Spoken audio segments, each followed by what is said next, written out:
शीश महल जो भ्रष्टाचार का एक प्रतीक है दिल्ली में, उसके अंदर जो करोड़ों रुपए की अय्याशी का सामान, उसकी कुछ तस्वीरें आई हैं हमारे पास। टॉयलेट सीट भी सोने की है।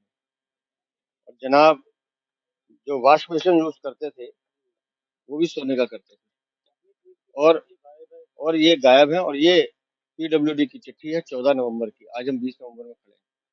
पीडब्ल्यूडी ये कह रहा है कि सरकारी आवास में जो भी सामान लगाना है वो सरकार की एजेंसी लगाती है और हमने लगाया नहीं है। अगर पीडब्ल्यूडी ने ये सामान नहीं लगाया तो फिर अरविंद केजरीवाल को जवाब देना होगा कि ये करोड़ों रुपए की अय्याशी का सामान तुम्हारे पास आया कहाँ से। वो महंगे फ्रिज, 16-16 टीवी, 50 लाख का कालीन, रिक्लाइनर, सोफा सेट, ये सामान जब पीडब्ल्यूडी नहीं दे रही तो तुम्हारे कौन से ऐसे दोस्त है जिन्होंने तुम्हें गिफ्ट किया है?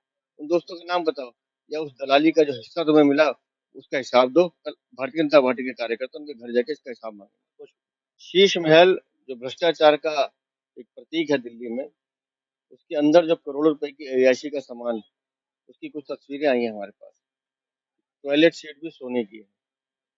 और जनाब, जो वॉश बेसिन यूज करते थे, वो भी सोने का करते थे। और और ये गायब है। और ये पीडब्ल्यूडी की चिट्ठी है 14 नवंबर की। आज हम 20 नवंबर में खड़े हैं।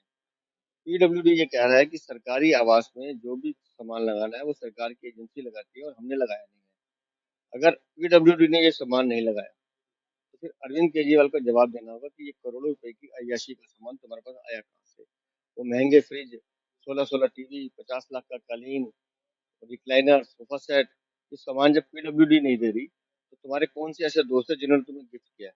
उन दोस्तों के नाम बताओ, या उस दलाली का जो हिस्सा तुम्हें मिला उसका हिसाब दो। कल भारतीय जनता पार्टी के कार्यकर्ता उनके घर जाके इसका हिसाब मांगे।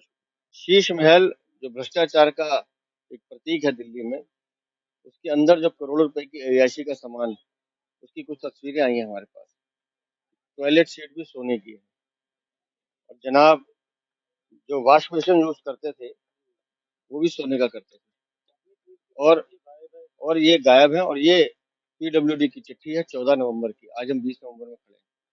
पीडब्ल्यूडी ये कह रहा है कि सरकारी आवास में जो भी सामान लगाना है वो सरकार की एजेंसी लगाती है और हमने लगाया नहीं है। अगर पीडब्ल्यूडी ने ये सामान नहीं लगाया तो फिर अरविंद केजरीवाल को जवाब देना होगा कि ये करोड़ों रुपए की अय्याशी का सामान तुम्हारे पास आया कहाँ से। वो महंगे फ्रिज, 16-16 टीवी, 50 लाख का कालीन, रिक्लाइनर, सोफा सेट, ये सामान जब पीडब्ल्यूडी नहीं दे रही तो तुम्हारे कौन से ऐसे दोस्त है जिन्होंने तुम्हें गिफ्ट किया है? उन दोस्तों के नाम बताओ, या उस दलाली का जो हिस्सा तुम्हें मिला उसका हिसाब दो। कल भारतीय जनता पार्टी के कार्यकर्ता उनके घर जाके इसका हिसाब मांगे।